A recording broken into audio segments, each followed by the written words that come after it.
Graça e paz, família, graça e paz, meu amigo, graça e paz, meu amado e valoroso irmão em Cristo. Gratidão damos a Deus por um novo dia e por uma nova oportunidade de falar do seu amor e mergulhar na busca do seu entendimento. O entendimento na compreensão das coisas de Deus, nas coisas que efetivamente importam. E, na verdade, tudo que importa nessa vida é servir ao Senhor, estar na sua presença, estar na condição de filho amado.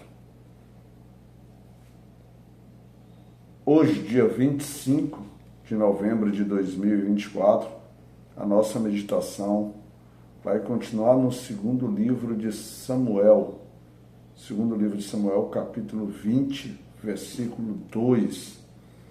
Está escrito o seguinte: Então todos os homens de Israel deixaram de seguir Davi e seguiram Seba, filho de Bicri. Porém, os homens de Judá se uniram ao seu rei desde o Jordão até Jerusalém. Tomando como base aquele princípio que a gente está sempre dizendo, vamos fazer um retornozinho ao passadozinho chamado ontem, no nosso devocional, em que nós tratávamos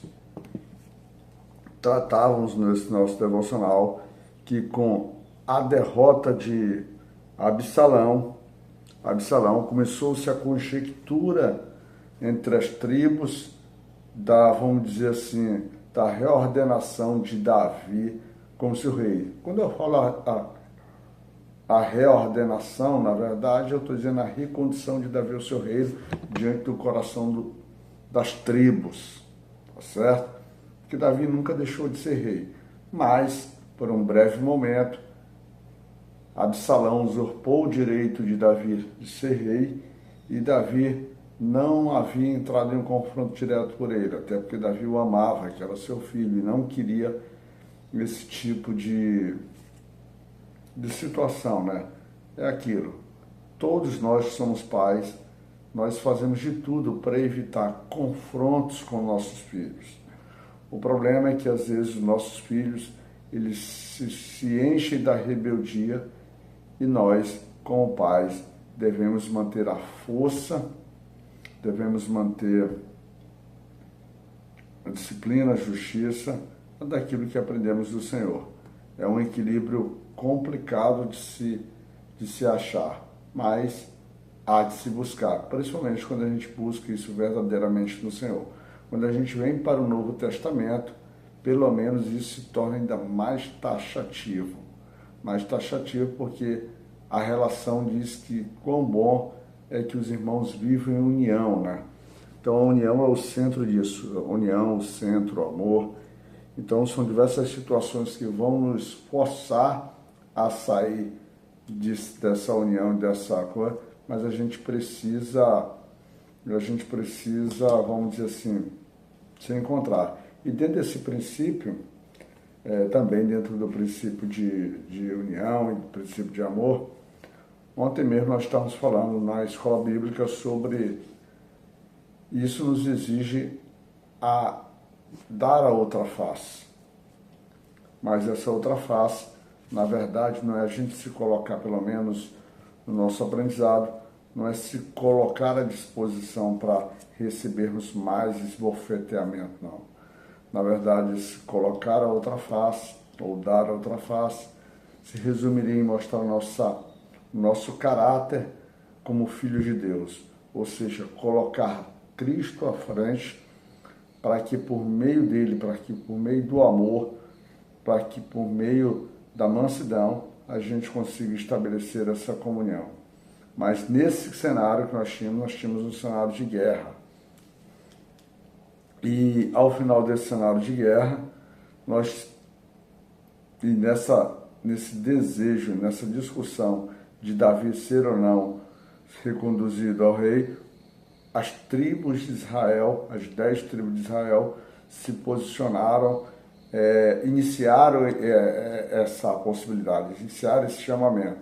Mas a tribo de Judá, vamos dizer assim, atalhou todo o processo e conduziu a casa do rei, conduziu o próprio rei para depois Jordão, ou seja, para as suas terras, para a sua posse.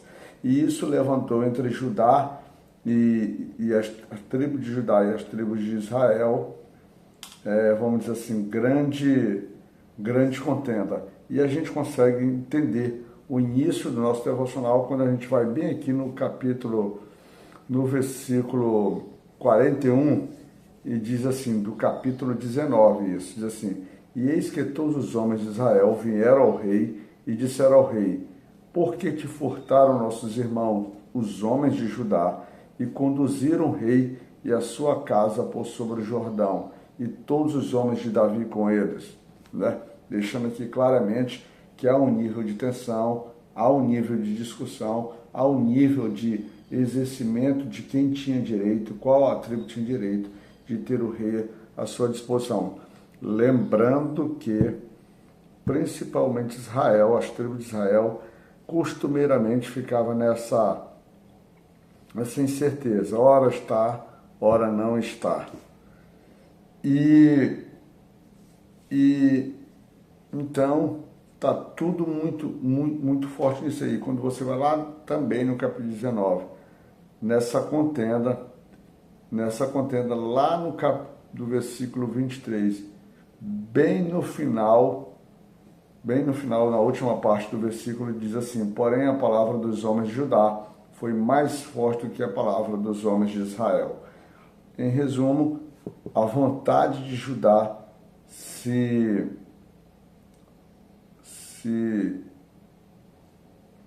sobrepõe à vontade de Israel. E nesse cenário surge esse personagem chamado Seba, filho de Bicri, né?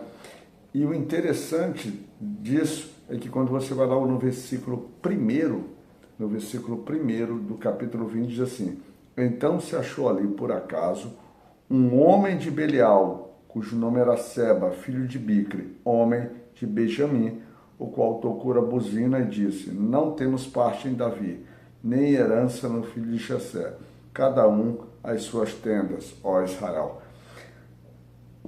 Aqui já fala que este homem era um homem, vamos dizer assim, afastado, era um homem louco, um homem insensato, um homem imoral, um homem devasso, um homem que não deveria ser seguido.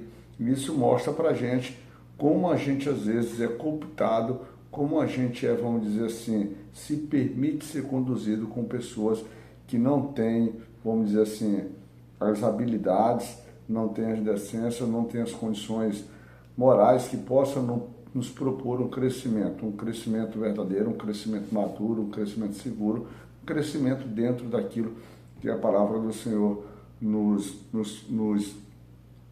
mostra.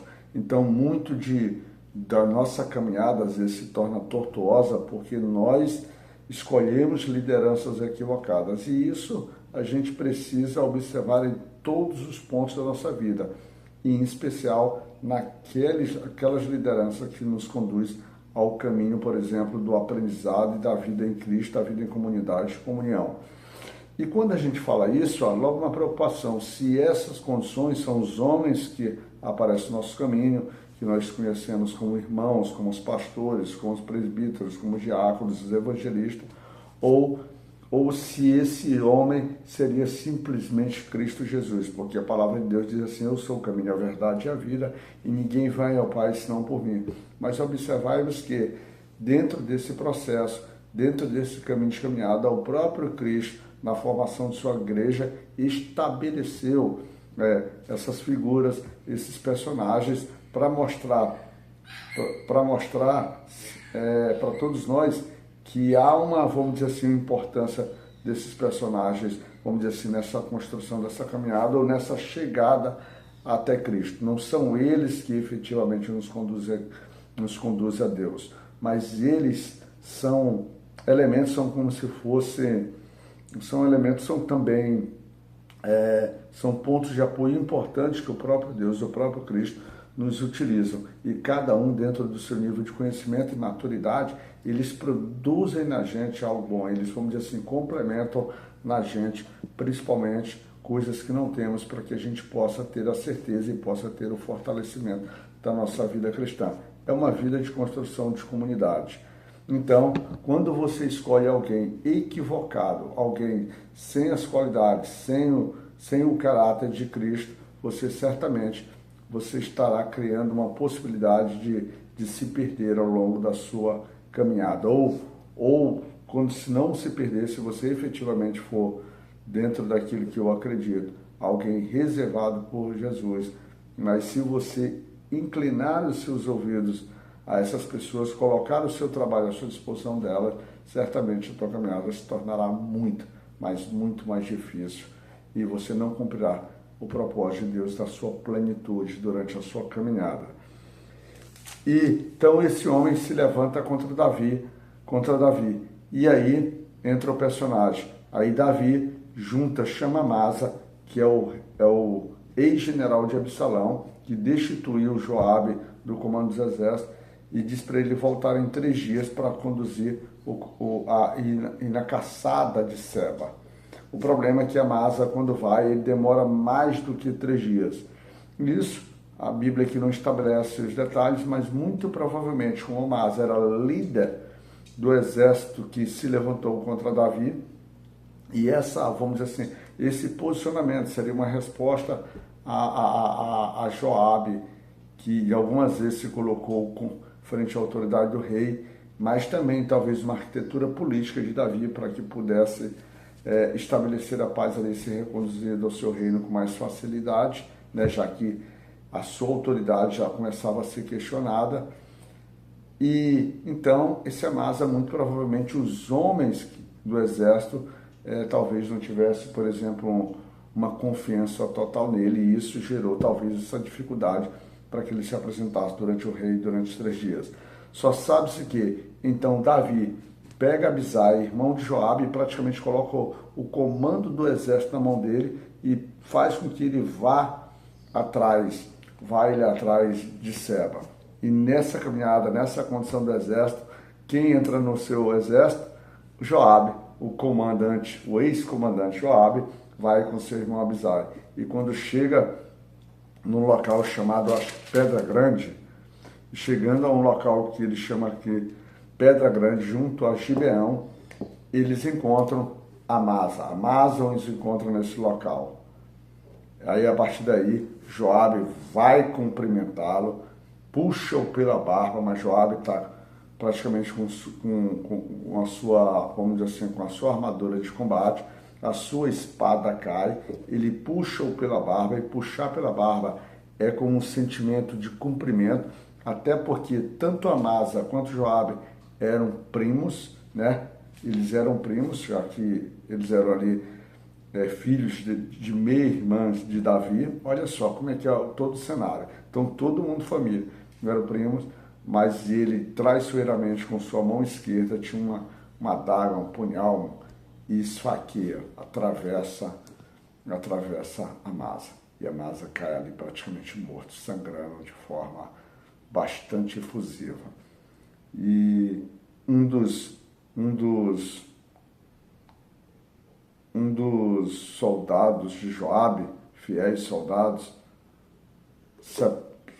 tira o corpo do caminho para que os outros soldados possam conduzi-lo e possam não mais parar observando aquela cena, joga um pano por cima e ele sai para ir no combate, para ir atrás de Seba. Ao chegar, Seba se esconde dentro da cidade de Bet-Maaca, como é o nome da cidade? Abel Bet-Maaca. Ele se esconde através de seus muros, mas os soldados de Joabe colocam uma rampa, começa um processo de subida até a escavação, quando uma mulher sábia, que a Bíblia não estabelece o nome, começa um diálogo com Joabe, perguntando por que ele se levantava como toda uma cidade que era fiel ao Senhor, fiel a Davi e principalmente que sempre foi uma cidade pacífica.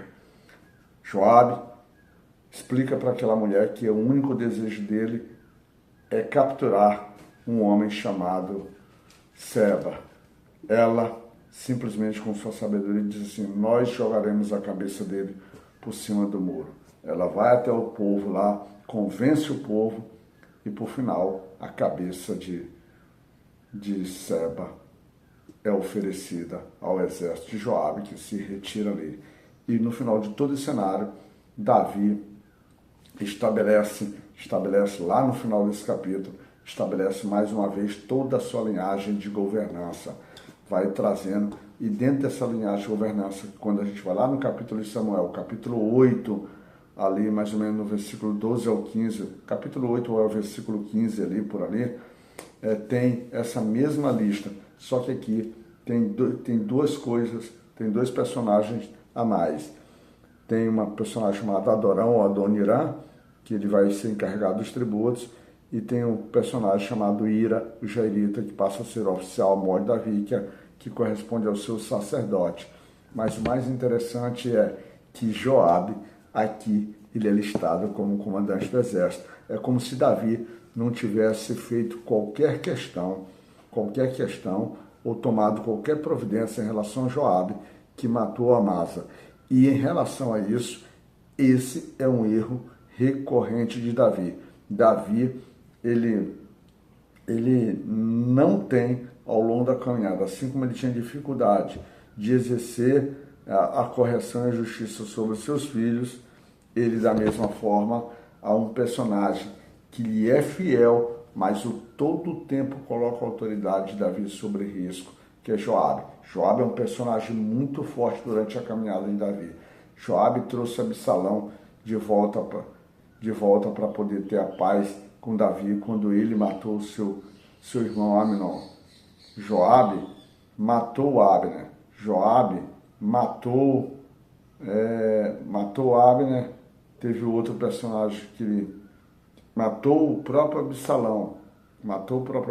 Agora matou, ele destituído, ele mata o personagem que é o Amasa, que seria o novo comandante do exército. O interessante nesse processo, que seu irmão Abisai, que era o comandante, que saiu, mas assim que Amasa é morto, ele simplesmente, vamos dizer assim, ele se subjuga à vontade do seu irmão Joabe, para você ver o quanto Joabe tem uma liderança forte, uma liderança marcante, e uma liderança que, por sua vez, parece não ser boa de ser questionada.